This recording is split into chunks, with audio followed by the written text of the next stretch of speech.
So we decided to do an educational energy clue scavenger hunt.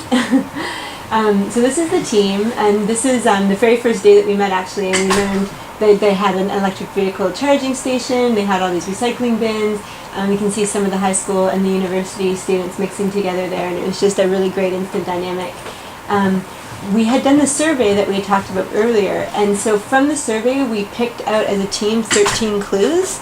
So here's an example clue: 70% of classrooms have recycling bins.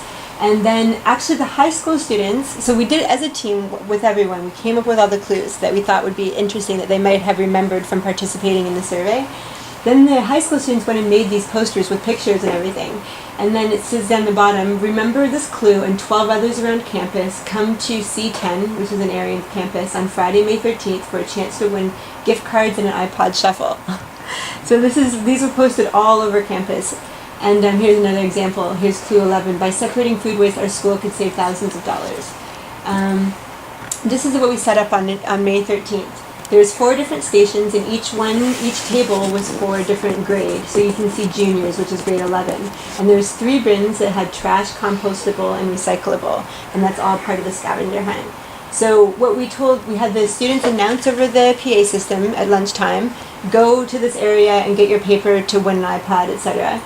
And then we also had McClyde and one of the students, high school students, on the microphone the whole time yelling, come over here and get your scavenger hunt report. And you can see that it was really successful. We had big crowds come to the tables.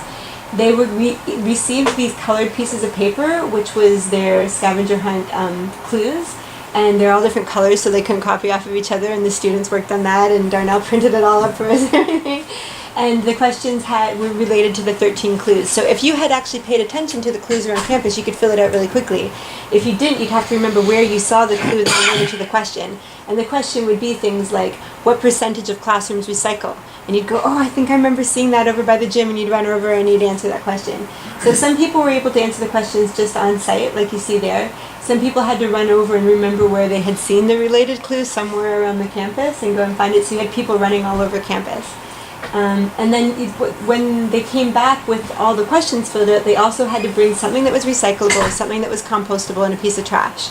And each one of those got them a point. So they got a point for every question they answered right, and for everything that they deposited in there. So I think it was a total of 15 points total or something. We also had prizes for the grade that got the highest, so we wanted them to reinforce each other, so that there would be sort of a group thing, like pulling in people from your grade saying, hey, you should come do this so that we get the most points.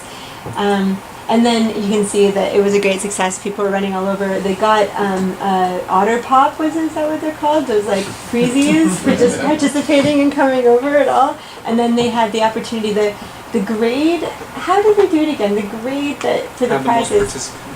Yeah, at the end we graded, and it was the grade that had the most participants won, and then one person won the iPod Shuffle, right? Right, and so they're the prize bags. And there's the teams together again. And at the end we ended up having hundreds of people participating. We had all of the students engaged. We actually realized that, there's 700 students at the school. All of them had been passing these clues, getting the information infused in them, even if they didn't participate in the scavenger hunt, but we had a great participation level too.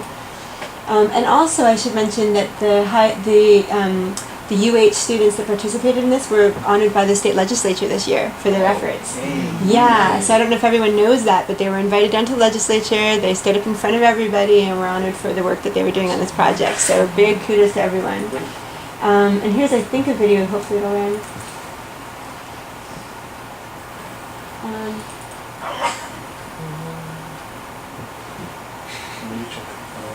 How do you reach it?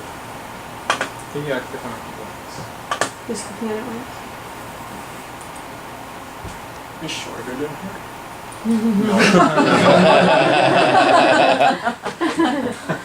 Well, you would notice that. Yeah.